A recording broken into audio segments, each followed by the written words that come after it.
મહત્વના સમાચાર અમદાવાદથી પ્રાપ્ત થઈ રહ્યા છે। અમદાવાદમાં આવેલું પાનકોર નાકા વિસ્તાર કે જ્યાં રમકડા બનાવવાની ફેક્ટરીમાં ભીષણ આગ લાગવા પામી છે। અમદાવાદમાં આવેલ પાનકોર નાકા વિસ્તારની આ ઘટના તો હાલ તો આગ પર કાબુ મેળવવા માટે 10 જેટલી ફાયર વિભાગની ટીમો ઘટના સ્થળ ઉપર છે। અમદાવાદના પાનકોર નાકામાં આ ઘટના બનવા પામી છે। રમકડા બનાવતી આ કંપની ફેક્ટરી કે જ્યાં આગ લાગી છે। રમકડાના ગોડાઉનમાં ભીષણ આગ ભભૂકતાની સાથે જ ફાયર વિભાગ દ્વારા આગ પર કાબુ મેળવવાના પ્રયાસો કરવામાં આવી રહ્યા છે। 10 જેટલી ફાયર ફાઇટરની ટીમો હાલ ઘટના સ્થળ ઉપર છે અને આગ પર કાબુ મેળવવાની જહેમત ઉઠાવવામાં આવી રહી છે। જો કે કયા કારણોસર આગ લાગી તેને લઈ હજુ કોઈ સમાચાર પ્રાપ્ત થયા નથી અને હાલ તો હવામાન વિભાગ દ્વારા આગ પર કાબુ મેળવવા માટે સંપૂર્ણ પ્રયાસો જે છે તે કરવામાં આવી રહ્યા છે અને છેલ્લા 1 કલાક કરતાં પણ વધુ સમયથી આગ પર કાબુ મેળવવાની જહેમત જે છે એ ઉઠાવવામાં આવી રહી છે અને ફાયર બ્રિગેડ આગ પર કાબુ મેળવવા પ્રયત્ન કરી રહી છે।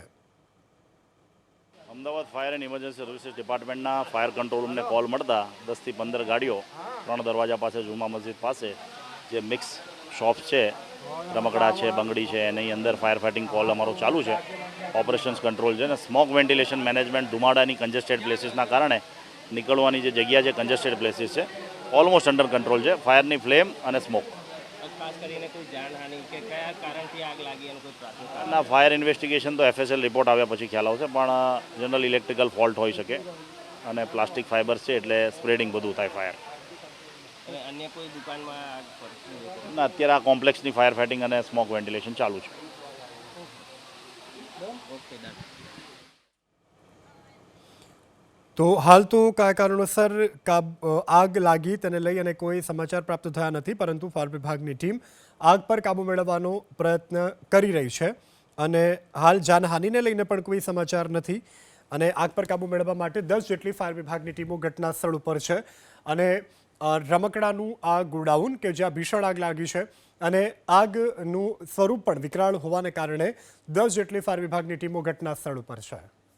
અમદાવાદના પાનકોડ વિસ્તારમાં આવેલી રમકડાની દુકાનના ગોડાઉનમાં આગ લાગી હતી। ફાયર બ્રિગેડને કોલ મળતા જ ગાડીઓ જે છે તે આગ ઓલવવા માટે પહોંચી હતી। ખાસ કરીને 10 થી 15 જેટલી ફાયર ફાઇટરો જે છે તે આગ ઓલવવા માટે પહોંચ્યા હતા અને હાલ આગ જે છે તેના ઉપર કાબુ મેળવી લેવાયા છે પરંતુ પ્લાસ્ટિકના રમકડાઓ ભરેલું આ ગોડાઉન હતું ઇન્ફ્લેશનના લીધે હજી પણ જે પાણીનો મારો છે તે ચાલુ રાખવામાં આવ્યો છે।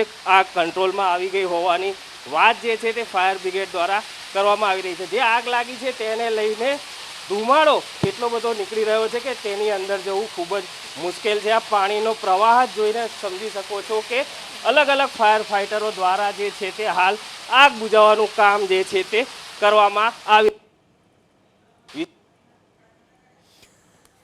તો હાલ તો આગ પર કાબુ મેળવવાનો પ્રયાસ કરવામાં આવી રહ્યો છે। આગનું સ્વરૂપ વિકરાળ હોવાને કારણે પાણીનો મારો સતત ચલાવવામાં આવી રહ્યો છે। જો કે હજુ પણ આગ પર કાબુ નથી મેળવવામાં આવ્યો અને આગ પર આંશિક કાબુ હાલ લેવાયા હોવાના પણ સમાચાર પ્રાપ્ત થઈ રહ્યા છે। અમદાવાદના પાનકોર નાકા વિસ્તારની આ ઘટના કે જ્યાં રમકડાના ગોડાઉનમાં ભીષણ આગ લાગી છે। 10 જેટલી ફાયર વિભાગની ટીમો ઘટના સ્થળ ઉપર છે। સતત પાણીનો મારો ચલાવી આગ પર કાબુ મેળવવાનો પ્રયાસ કરવામાં આવી રહ્યો છે। જોકે સદનસીબે આસપાસમાં આવેલા અન્ય કોઈ ગોડાઉન, દુકાન કે મકાનને કોઈ નુકસાન નથી થયું।